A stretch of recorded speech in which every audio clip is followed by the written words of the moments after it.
আসসালামু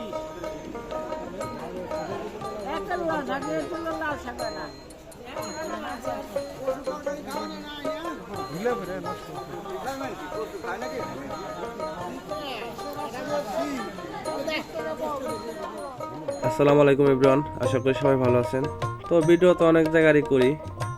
আজকে আমাদের নালিহাটের শতবর্ষের পুরনো সেই ঐতিহ্যবাহী নালিহাটের ভিডিও তুলে ধরার চেষ্টা করলাম। আসলে এই হাটটা এক সময় অনেক জমজমাট ছিল, সময়ের পরিবর্তনে অনেকটাই নষ্ট হয়ে গেছে বলাই চলে। তো হাটটা এখন আর আগের মতো লাগে না, তয় তরকারি ওরকম ওঠে না। আগে এই হাটে একটা সময় হাঁটার জায়গা থাকতো না। হাট আসলে ওইটাকেই বলে যে হাটে আসলে মূলত হাঁটা চলা করা যায় না। প্রচুর ক্রেতা বিক্রেতা সব মিলিয়ে একটি হাট আর কি। অনেকেই ক্রয় করতে আসবে, অনেকে বিক্রয় করতে আসবে। আসলে এই হাটটা এখন ধরা চলে যে একটি বাজারের মতো পরিণত হয়েছে।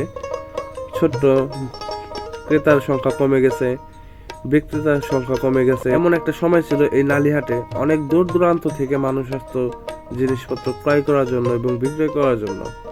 আমরা ছোটবেলায় অনেক দেখেছি যে এই হাটে যখন নানার সাথে গুড় কিনতে আসতাম, তখন অনেকটাই মানুষজন থাকতো বা হাটে হারাই যাওয়ার মতো ভয় ছিল। প্রচুর দূর দূরান্ত থেকে মানুষ কিনতেও আসতো, বিক্রি করতে আসতো। আসলে হাটটা সেরকম আগের মতো নাই। তারপরও যতটুকু লাগে আমাদের পার্শ্ববর্তী এলাকাগুলোর জন্য ধরা চলে পারফেক্ট।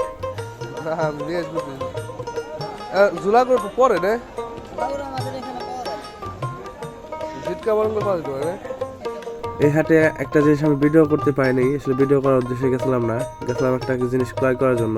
এই হাটে হাঁসের দাম অনেক কম থাকে, কিন্তু আমি ভিডিওটা করতে পারিনি। সবাই ভালো থাকবেন, সুস্থ থাকবেন।